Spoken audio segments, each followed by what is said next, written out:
how to use conditional logic in tally forms.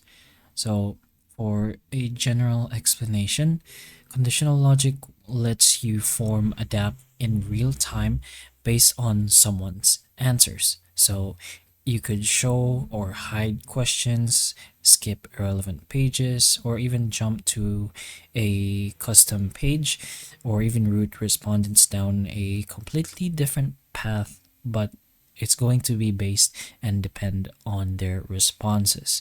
So the result is whichever your response is going to be, and it's going to be much more specific, shorter form that feels personal instead of a generic result.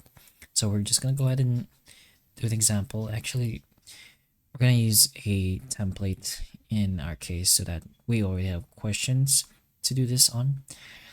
So we have questions over here, right? It's using conditional logic apparently, but we're gonna go ahead and make our own. So there are some examples on how we want this to work.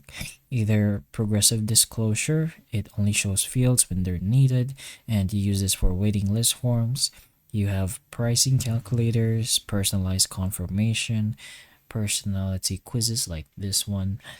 But if you want to use conditional logic, you can open up any kind of project you have and then do that little thing, which is just slash, and then type in conditional logic, and then you'll get this little tab.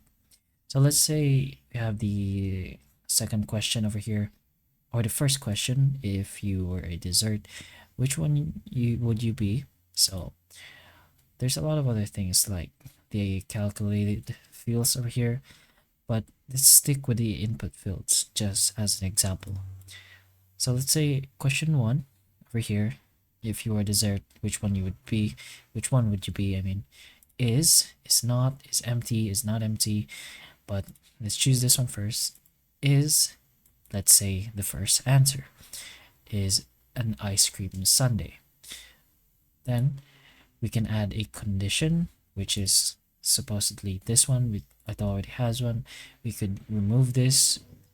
We don't need these other options actually. We can just stick with this condition.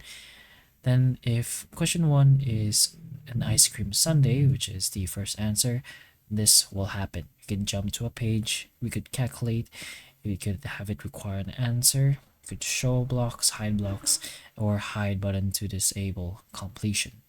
So let's say jump to page. So this one is basically a simple command where let's say they answer the right question and they get to a page where it says maybe they're correct or something like that. Select page, let's say we're done, and that's pretty much it. When this follows this rule, then you will get this result. You can go ahead and submit. You can answer these, but whatever this answers are going to be, it's going to be the same result as this one since we did remove the conditional logics for the other ones and we no longer made it calculate each other's answers. But once we submit, we should be on the fifth type of result page, and which is going to be Maverick.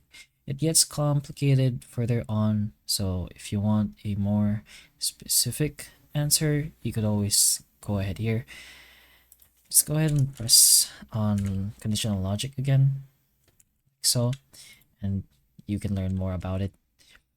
But that is the general idea on how the tool works. So hopefully the information of this video can help you, and if it can, please like and subscribe for more videos like this, and that's all.